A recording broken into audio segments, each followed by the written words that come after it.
क्योंकि live classes में voice problem आ रही थी, इसलिए मैं आपकी रिकॉर्डेड क्लास अपलोड कर रहा हूँ।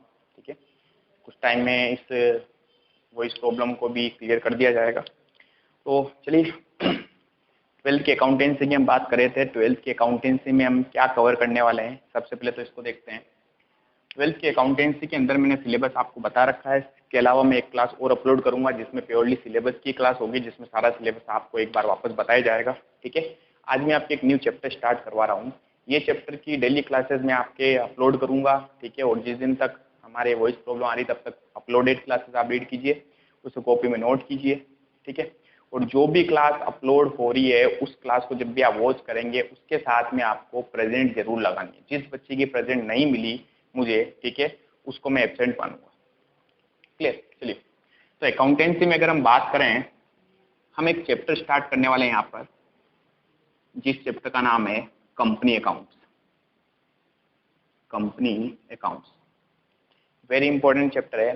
आपके जो क्वेश्चन आंसर्स बनते हैं उन क्वेश्चन आंसर्स के अंदर 6 मार्क्स के जो क्वेश्चन आते हैं, 4 क्वेश्चन आते हैं। ठीक है, 6 नंबर के जो क्वेश्चन आते हैं, 6 मार्क्स के जो क्वेश्चन आते हैं वो 4 ही क्वेश्चन आते हैं पूरी बुक में से। कितने क्वेश्चन आते हैं? 4 क्वेश्चन, जिनमें से एक क्वेश्चन फिक्स इस चैप्टर में से बनता है। ठीक है, इसके अलावा छोटे क्वेश्चन भी आपके इस चैप्टर में से बनते हैं, इसलिए ये चैप्टर थोड़ा सा इंपॉर्टेंट है। ये कम से कम 10 से 12 नंबर की वेटेज रखता है। ठीक है, यानी आपके 80 मार्क्स के पेपर जो होगा एनुअल एग्जाम, उसमें से 10 मार्क्स के क्वेश्चन तो इस चैप्टर में से ही आपको मिल जाएंगे। ठीक है, इसलिए बहुत इंपॉर्टेंट चैप्टर है, इसलिए इसको अच्छे से कवर करना।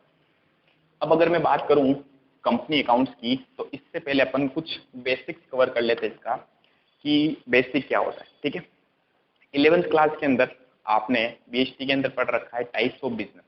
बिजनेस कितने टाइप्स के होते हैं।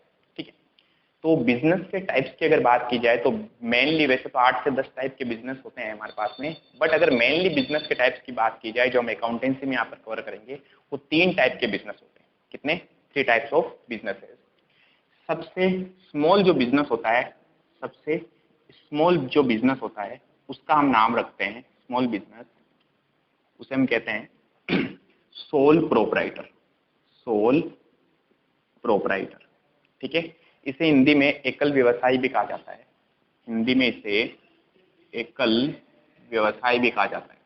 ठीक है, तो सोल प्रोप्राइटर या एकल व्यवसायी के अगर मैं बात करूं तो ये किस टाइप का बिजनेस होता है? सबसे स्मॉल बिजनेस का जो टाइप है वो सोल प्रोप्राइटर है, first thing. Second thing, sole proprietor या एकल व्यवसाय का मतलब ये होगा कि ऐसा बिजनेस जिसमें सिर्फ एक ही बिजनेस का ओनर होता है, एक अकेला बिजनेस का मालिक होगा। ठीक है, वो अकेला अपने इस पूरे बिजनेस को चलाएगा, इसका मैनेजमेंट करेगा। ठीक है, और उससे होने वाले प्रॉफिट एंड लॉस भी उसके अकेले के होंगे। यानी यहाँ पर मैंने 3 इंपॉर्टेंट चीजें बताई है जो मैं एक्सप्लेन करेगा कि सोल प्रोप्राइटर बिजनेस होता क्या है। तो सोल प्रोप्राइटर बिजनेस में ओनर कौन होगा? एक अकेला ओनर होगा। ठीक है, कंप्लीटली उस बिजनेस का जो मैनेजमेंट करेगा, मैनेजमेंट वो भी अकेला ही करेगा। ठीक है, हिंदी में लिखूं अगर तो व्यवसाय का मालिक एक होगा, व्यवसाय का प्रबंध जो करेगा वो भी वो अकेला करेगा, और इस बिजनेस से होने वाले प्रॉफिट एंड लॉस जो होंगे उनको भी ये अपने पास में रखता है। ठीक है, प्रॉफिट हुआ तो भी इसी का है, लॉस हुआ तो भी इसी का है। इसे हम कहते हैं बिजनेस का सबसे छोटा टाइप, जिसे सोल प्रोप्राइटर या एकल व्यवसाय कहा जाता है। क्लियर है? इस बिजनेस को वास्तव में देखा जाए तो अगर इस ओनर को, ये जो मालिक है व्यवसाय का, ये अपने इस बिजनेस को बढ़ाना चाहे या एक्सपांड करना चाहे या अपने बिजनेस को इंक्रीज करना चाहे, तो इसके पास में इंक्रीज करते वक्त क्या क्या प्रॉब्लम्स फेस होती है उसके बारे में मैं आपको बताता हूँ। ठीक है, किसी भी बिजनेस को अगर इंक्रीज करना है, उसे अपने सोल प्रोप्राइटर वाले बिजनेस को बढ़ाना है, तो सबसे पहले यानी जब भी अपने इस बिजनेस को इंक्रीज करेगा, इंक्रीज ऑफ बिजनेस, तो इसके सामने क्या क्या प्रॉब्लम्स आती हैं उन प्रॉब्लम्स को पहले समझना। ठीक है, क्या क्या प्रॉब्लम्स आएंगी? सबसे पहली प्रॉब्लम होती है, वो होती है अगर बिजनेस बढ़ेगा, ठीक है, बिजनेस इंक्रीज करेगा तो पैसा चाहिए होगा।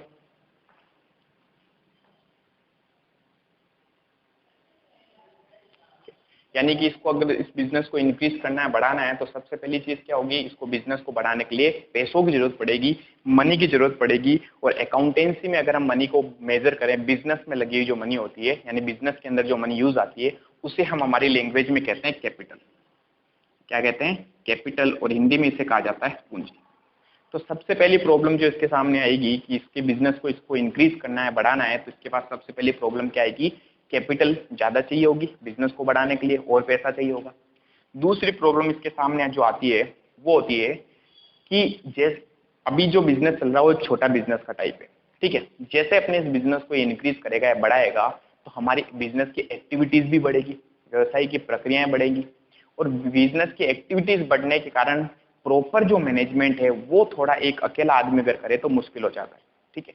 तो दूसरी सबसे बड़ी प्रॉब्लम आती है कि जैसे जैसे बिजनेस बढ़ेगा एक्टिविटीज बढ़ेंगी, और एक्टिविटीज बढ़ने पर उसको अपने बिजनेस को मैनेज करने में, यानी बिजनेस का मैनेजमेंट करने में दिक्कत हो सकती है। तो दूसरी सबसे बड़ी प्रॉब्लम आ जाती है हमारे पास में मैनेजमेंट की। तो ये दो सबसे बड़ी प्रॉब्लम होती है जब भी एक सोल प्रोप्राइटर अपने इस बिजनेस को इंक्रीज करना चाहे, ठीक है। अब हम बात करेंगे कि इन दोनों प्रॉब्लम्स को सोल्व कैसे कर सकता है।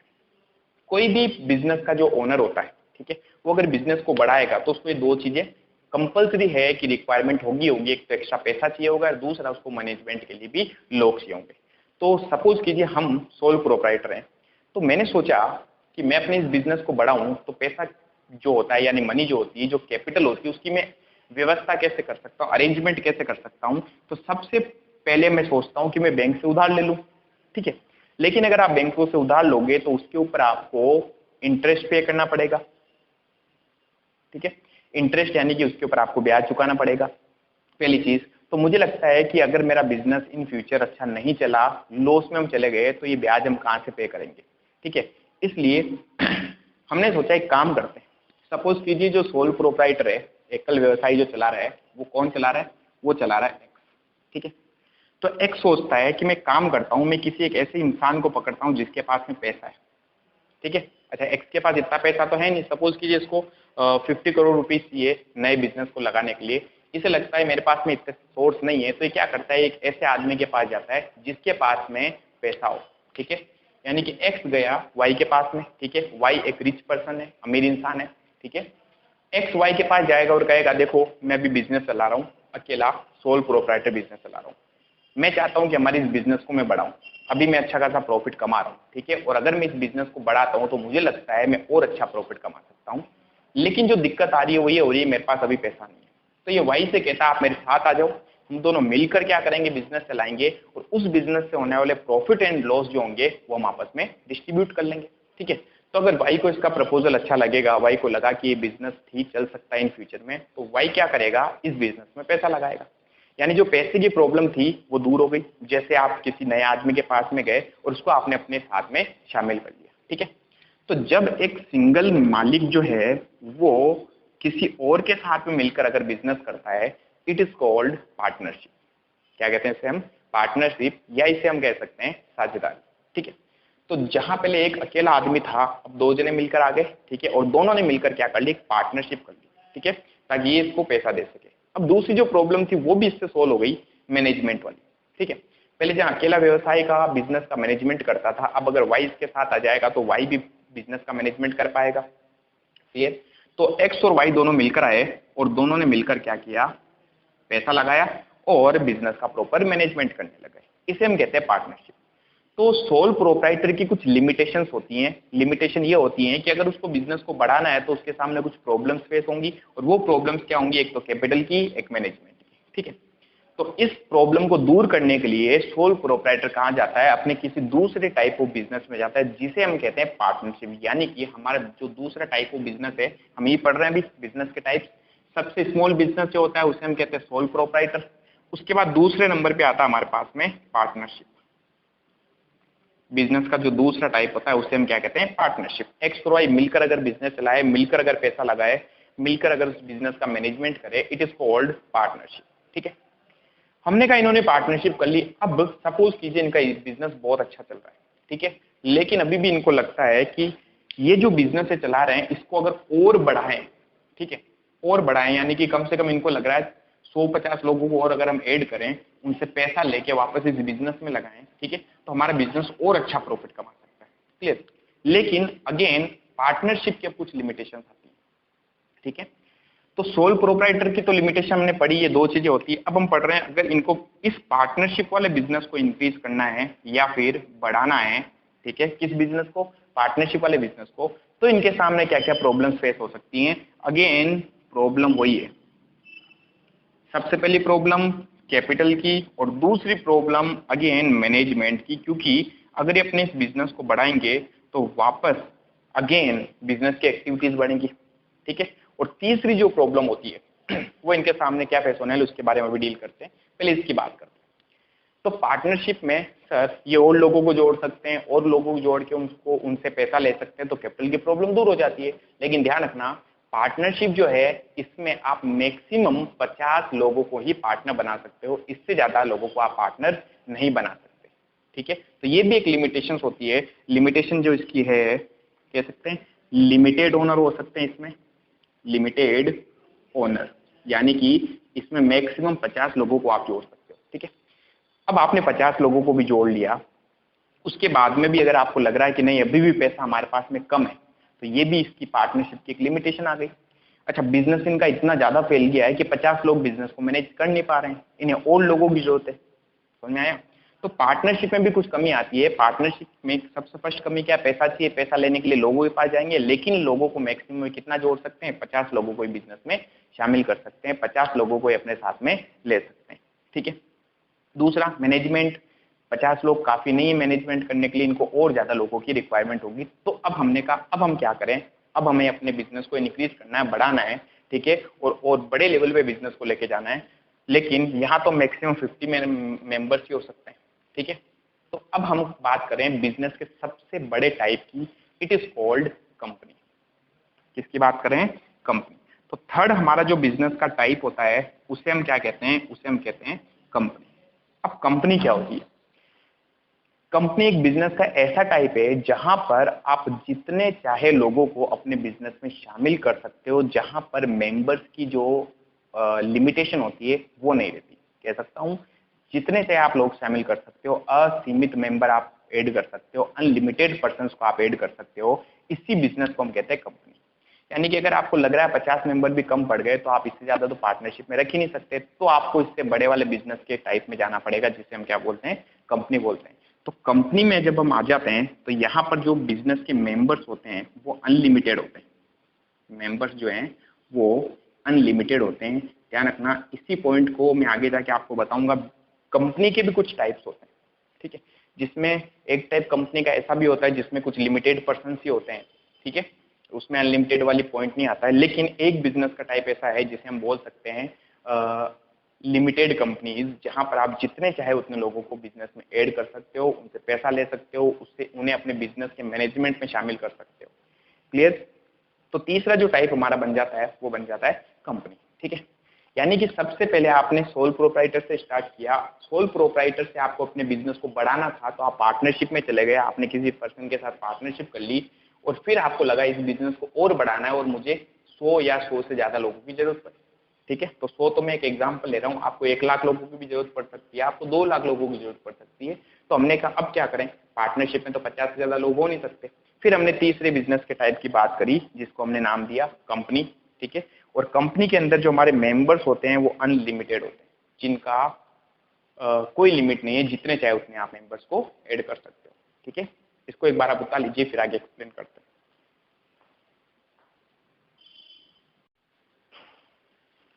तो यहाँ तक उतार लिया। देखिए, एक्चुअल में हम जो इस चैप्टर में पढ़ने वाले हैं, हमारे चैप्टर का नाम ही क्या है? कंपनी अकाउंट्स, यानी हम इसकी बात करेंगे, ठीक है। वैसे आपके सिलेबस में पार्टनरशिप भी है, तो जब पार्टनरशिप आएगी हम उसकी बात करेंगे। कंपनी चैप्टर मैंने बीच में इसलिए स्टार्ट कराया है क्योंकि कंपनी चैप्टर थोड़ा सारे चैप्टर से अलग है, उसका किसी दूसरे चैप्टर से कोई रिलेशन नहीं है। लेकिन अगर मैं पार्टनरशिप आज स्टार्ट करा देता तो जो कुछ बच्चे अभी नहीं आ पा रहे हैं, ठीक है, तो वो उनको कवर नहीं कर पाते, ठीक है। तो पार्टनरशिप में 4 चैप्टर से जो आपस में इंटर रिलेटेड हैं, यानी कि आपको सारे चैप्टर्स 1 बाय 1 पढ़ने पड़ेंगे। अगर बीच में से कोई आता है तो 4 के 4 चैप्टर आपके निकल जाएंगे, ठीक है। तो अब हम कंपनी की बात करें तो सबसे बड़ा जो टाइप होता है कंपनी का वो कौन सा होता है? वो होता है सबसे बड़ा टाइप जो होता है बिजनेस का वो होता है कंपनी अकाउंट्स, ठीक है। अब कंपनी अकाउंट्स में क्या होता है? कंपनी अकाउंट्स या कंपनी की अगर मैं बात करूं, सपोज कीजिए एक्स और वाई ने मिलकर एक कंपनी खोली और इनको अब लग रहा है कि इन्हें बहुत सारे लोगों को जोड़ना पड़ेगा क्योंकि इन्हें पैसा चाहिए, ठीक है। तो अब एक्स और वाई के पास में कैपिटल के जो मेन सोर्स होते हैं, ठीक है, वो क्या क्या हो सकते हैं अगर वो कंपनी में चले जाए। ठीक है, तो देखिए कंपनी उन्होंने क्रिएट कर दी, उन्हें पता है कि 50 से ज्यादा हमें लोग चाहिए, अगर 50 से कम लोग होंगे तो पार्टनरशिप में चले जाएंगे, इसलिए उन्हें लग रहा है ज्यादा लोगों की जरूरत पड़ेगी।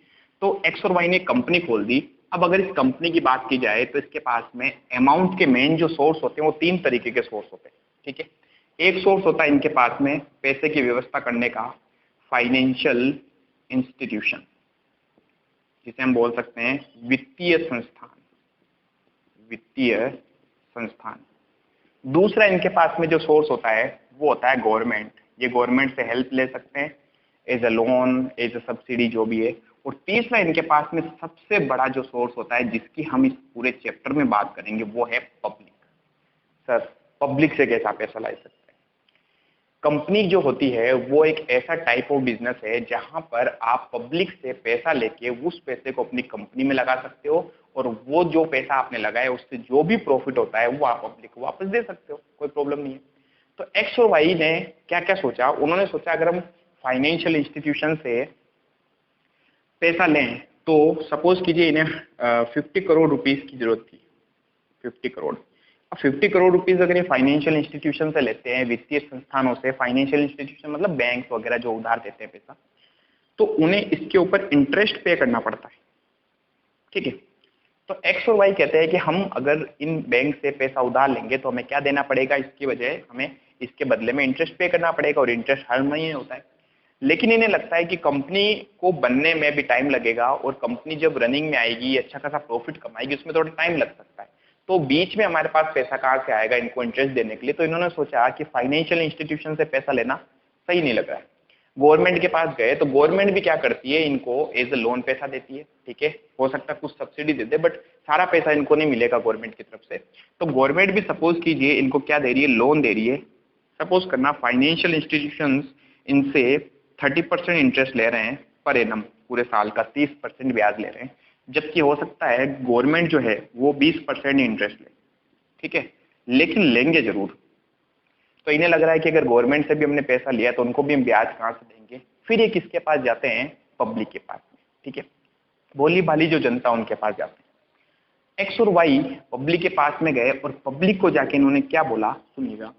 पब्लिक को इन्होंने कहा हमने कंपनी क्रिएट करी है और हम बिजनेस चलाएंगे इस कंपनी के अंदर। ठीक है, इस कंपनी में जो भी प्रॉफिट होगा वो प्रॉफिट हम आपको देंगे अगर आप हमारी कंपनी में पैसा लगा देते हो तो। ठीक है, यानी कि हम आपके पैसों से बिजनेस चला रहे हैं, तो जो भी प्रॉफिट होगा वो डेफिनेटली आपका होना चाहिए। पब्लिक को अगर लगता है कि कंपनी अच्छा खासा बिजनेस चला लेगी फ्यूचर में या अच्छा प्रॉफिट कमाएगी, तो पब्लिक इस कंपनी में पैसा लगा देती है। ठीक है, पब्लिक इस कंपनी वाले जो लोग हैं, ये एक्स और वाई, इनसे कहती है कि हमने आपको पैसा दिया, इसका कुछ एविडेंस होना चाहिए। ठीक है, यस। तो पहली चीज तो ये पब्लिक के पास जाते हैं और पब्लिक से पैसा लेते हैं। ठीक है, पब्लिक इस कंपनी में जब पैसा लगाती है तो कंपनी इसके बदले में इनको एक सर्टिफिकेट देती है। क्या देती है? सर्टिफिकेट, एक प्रमाण पत्र देती है कि आप लोगों ने हमारी इस कंपनी में क्या किया हुआ है, पैसा लगा रखा है। ठीक है, अच्छा इससे पहले एक पॉइंट और समझते हैं। एक्स और वाई जब पब्लिक के पास गए पैसा मांगने के लिए तो इन्होंने कंडीशन रखी, ध्यान से उस कंडीशन को सुनिएगा। इन्होंने कहा कि हम अगर प्रॉफिट कमाएंगे, हम अगर प्रॉफिट कमाएंगे तो वो प्रॉफिट हम आपको देंगे, अगर लॉस हो गया तो लॉस के लिए भी जिम्मेदार आप ही रहोगे। क्लियर हुआ ये पॉइंट? यानी कि वास्तव में देखा जाए तो पूरी कंपनी जो है वो इस पब्लिक के पैसों से चल रही है, और अगर प्रॉफिट हुआ, क्योंकि ये मान के चल रहे थे प्रॉफिट होगा, और ऐसा होता भी है, अच्छा खासा प्रॉफिट भी कमाती कंपनी, तो पब्लिक को अगर लगता है ये अच्छा खासा प्रॉफिट कमाएगी तो उसमें पैसा इन्वेस्ट करेंगे। तो उन्होंने कंडीशन ये रखी, ये इंपॉर्टेंट चीज है, ध्यान रखना, अगर प्रॉफिट होगा तो ही तो पब्लिक को पैसा देंगे, लेकिन इन दोनों ही केस में, चाहे प्रॉफिट हो या नहीं हो, लॉस हो, कैसी भी कंडीशन हो, इन इंस्टीट्यूशंस को, गवर्नमेंट को, इनको इंटरेस्ट तो देना ही पड़ेगा। किसी साल सपोज कीजिए अगर इन्होंने अच्छा प्रॉफिट नहीं कमाया तो बैंक इनके पास ब्याज लेने जाएगी, और क्या ये लोग ऐसा बोल सकते हैं कि हमारे पास में इस बार पैसा नहीं है, हमें तो लॉस हो गया? बैंक वाले कहेंगे हमें इससे कोई मतलब नहीं है, हमने आपको अमाउंट दिया था, इसके बदले में आपको हमें इंटरेस्ट पे करना पड़ेगा। क्लियर हुआ पॉइंट? इसी तरीके से गवर्नमेंट भी उनसे इंटरेस्ट लेगी। लेकिन पब्लिक से इन्होंने जो पैसा लिया वो किस कंडीशन पर लिया, कि हम जो भी प्रॉफिट होगा वो हम आपको देंगे, लेकिन ध्यान रखना प्रॉफिट होगा तो देंगे। ठीक है, तो चांसेस हमेशा रहते हैं प्रॉफिट होने के, इसलिए पब्लिक क्या करती है, इसमें पैसा लगा देती है। ठीक है, अब पब्लिक में कितने भी लोग हो सकते हैं, जैसा कि हमारा पॉइंट था कि पार्टनरशिप में मैक्सिमम 50 लोग होते हैं, तो अगर पब्लिक में जितना ये चाहे उतना पैसा ले सकते हैं पब्लिक से, बशर्ते इनको कंपनी के कुछ डॉक्यूमेंट में कुछ अमाउंट लिखना पड़ता है कि इतना अमाउंट ये पब्लिक से ले सकते हैं। ठीक है, वो आगे की बात है, आगे हम इसको डील करेंगे। तो पॉइंट यहाँ ये आ रहा है, कंपनी ने पब्लिक से पैसा लिया, पैसा लेने के बदले में कंपनी ने उनको सर्टिफिकेट दिया। ये जो सर्टिफिकेट होता है इसकी एक रेट फिक्स होती है। क्या होती है? रेट फिक्स होती है। सपोज कीजिए कंपनी पब्लिक से कह रही है कि हम सर्टिफिकेट इश्यू करेंगे और एक सर्टिफिकेट की जो प्राइस है वो 100 रुपीज होगी, यानी एक सर्टिफिकेट कितने का होगा? 100 रुपए का। अब कोई आदमी इस कंपनी में 1000 रुपए लगाना चाह रहा है, 1000 रुपीज इसमें इन्वेस्ट करना चाह रहा है, तो क्या होगा? उसे 100 रुपए के ऐसे 10 सर्टिफिकेट खरीदने पड़ेंगे, तब जाके वो 1000 रुपए लगाएगा। क्लियर? मुझे अगर 10,000 लगाने तो मैं क्या करूंगा? मैं 100 रुपीज के ऐसे 100 सर्टिफिकेट ले लूंगा, तो मैं क्या कर लूंगा? इसमें 10,000 रुपीज इन्वेस्ट कर दूंगा। अगर मुझे इस कंपनी में 1 लाख रुपीज लगाने हैं तो मैं ये 100 रुपीज वाले 1000 शेयर परचेज कर लूंगा, तो मैंने इस कंपनी में कितना पैसा इन्वेस्ट कर दिया? 1 लाख रुपए इन्वेस्ट कर दिया। ठीक है, तो समझना इस पॉइंट को अच्छे से। यही हमारे इस पूरे चैप्टर के अंदर हमें इसी के बारे में डील करनी है पूरी, कि जो सर्टिफिकेट होता है इसके बारे में किस तरीके से इशू करती है कंपनी। तो कंपनी ने पब्लिक से पैसा लिया, इसके बदले कंपनी ने उन्हें सर्टिफिकेट इशू किया। इस सर्टिफिकेट की प्राइस फिक्स होती है, 100 रुपये मैंने एग्जाम्पल दिया है। सर्टिफिकेट जो है वो 10 का हो सकता है, 50 का हो सकता है, 1000 का एक सर्टिफिकेट हो सकता है। वो डिपेंड करेगा कंपनी के ऊपर कि वो कितने का सर्टिफिकेट मार्केट में देना चाहती है। ठीक है, तो सर्टिफिकेट एक इसकी रेट फिक्स हो गई। अब हमने कहा 1000 रुपए लगाना है, तो 100 रुपए के 10 सर्टिफिकेट ले लीजिए, 100 रुपए के 100 सर्टिफिकेट ले लीजिए, 100 रुपए के 1000 सर्टिफिकेट ले लीजिए। तो इस तरीके से आप टोटल अमाउंट इन्वेस्ट कर देंगे। ठीक है, ये जो सर्टिफिकेट होता है ना 100 रुपए का, इस सर्टिफिकेट को वास्तव में कहा जाता है शेयर। सुना होगा आपने, शेयर मार्केट के अंदर जो पैसा लगता है कि किस कंपनी ने अपने शेयर इश्यू किए, तो वो शेयर जो होता है उसी को अपन ये क्या बोलते हैं? इस सर्टिफिकेट को हम क्या बोलते हैं? शेयर बोलते हैं। ठीक है, तो क्या मैं कह सकता हूं कंपनी जब पब्लिक से पैसा लेती है तो इसके बदले में कंपनी उन्हें क्या इश्यू करती है? क्या देती है उनको? शेयर्स देती है। क्या देती है? शेयर देती है। और इस शेयर की जो प्राइस होती है वो फिक्स होती है। ठीक है, 100 रुपीज अगेन कह रहा हूँ, एग्जाम्पल है। तो सारी कंपनीज के शेयर 100 रुपए के नहीं होते हैं, किसी कंपनी के 50 का होता है, किसी कंपनी का 10 रुपीज का भी शेयर होता है, किसी कंपनी के 5 रुपीज का भी शेयर होता है, और किसी कंपनी का 1 लाख रुपीज का भी एक शेयर हो सकता है। ठीक है, तो डिपेंड करता है टाइप ऑफ कंपनी कैसी है, कंपनी किस टाइप्स की है, कैसा बिजनेस चला रही है। तो यहाँ तक पॉइंट क्लियर हुआ। हमने सबसे पहले स्टार्टिंग करी सोल प्रोप्राइटर से, जहाँ लिमिटेशन मनी की थी, तो उसको सोल्व करने के लिए पार्टनरशिप में गए। फिर पार्टनरशिप से भी उन्हें लगा कि और लोगों के पास जाना चाहिए, तो उन्होंने अपने बिजनेस को किस में कन्वर्ट कर दिया? कंपनी में। कंपनी बिजनेस का सबसे बड़ा टाइप होता है। कंपनी बिजनेस चलाने के लिए पैसा किससे ले सकता है? पब्लिक से ले सकता है। किसके थ्रू ले सकता है? बाई वे ऑफ शेयर्स ले सकता है। शेयर की प्राइस क्या होती है? फिक्स होती है। ठीक है, अब जितना आपको पैसा उसमें इन्वेस्ट करना उतने आप शेयर ले लीजिए। Clear point? चलिए, तो यहां तक आपका बेसिक था। जो ये सारी चीजें आप वैसे 11th क्लास में पढ़ चुके हो, मैंने थोड़ा सा आपको रिवाइज करवाया। ठीक है, अब हम इस जो चैप्टर में कंपनी अकाउंट्स में क्या पढ़ने वाले हैं, सबसे इंपॉर्टेंट चीज, हम कंपनी अकाउंट्स में सिर्फ और सिर्फ इस पॉइंट के बारे में डील करेंगे। ठीक है, कि जब कोई कंपनी पब्लिक से पैसा लेती है तो क्या इसके बदले में इश्यू करती है, और ये जब हम शेयर इश्यू करेंगे, लोगों को देंगे, यानी जब उनसे पैसे लेंगे उसके बदले में उनको शेयर्स देंगे, तो इस चीज की हम अकाउंटिंग क्या करेंगे? यानी हमें इस शेयर्स की जो अकाउंटिंग करनी है, लेखांकन जो करना है मेन शेयर्स का लेखांकन, वो हम पढ़ने वाले हैं क्लास 12th के अंदर। समझ में आया? तो इसलिए यहां तक पहुंचने से पहले मैंने आपको थोड़े से बेसिक स्टेप समझाए कि क्या बिजनेस होता है, किस टाइप का होता है, क्योंकि डायरेक्टली हम यहाँ नहीं आ सकते, डायरेक्टली हम इसकी अकाउंटिंग नहीं सीख सकते, हमें बेसिक नॉलेज आना जरूरी है। ठीक है, अभी तक जो भी क्लासेस आपने ली उसके अंदर, या पिछली क्लासेस भी आपने ली होगी, तो उसके बीच में काफी गैप आ गया, तो आपने थोड़ा स्टडी से आप दूर भी हो गए, तो इसलिए मैंने थोड़ा सा आपको रिकॉल करवा दिया। ठीक है, तो आज की हमारी क्लास बेसिक क्लास थी, जिसमें आपको सिर्फ ये समझाना था कि कंपनी क्या होती है, शेयर क्या होते हैं। ठीक है, पब्लिक से पैसा लेती है, ये सारी चीजें मुझे आपको समझानी थी। Clear point? चलिए, आज यहीं तक करेंगे, बाकी क्लास कल अपलोड कर दी जाएगी। ठीक है, और ये क्लास हम आज ही अपलोड कर देंगे 9 बजे तक, 9 PM। ठीक है, जितनी भी चीज़ें हमने यहाँ पर लिखवाई है सारी चीज़ें आपकी कॉपी में नोट होनी चाहिए। जो भी क्लासेस अटेंड कर रहे हैं उनको अटेंडेंस मार्क करनी है प्रेजेंट सर लिख के, और जो बच्चा नहीं अटेंडेंस करेगा कमेंट में लिखना आपको प्रेजेंट सर। अगर नहीं अटेंडेंस अपनी लगाता है तो मैं उसको एब्सेंट मान के एब्सेंट लगा जाएगी उसकी। Clear point. चलिए, तो ये था हमारे पास में बेसिक कंपनी अकाउंट्स का। कल हम इसी को आगे कैरी करेंगे। Thank you.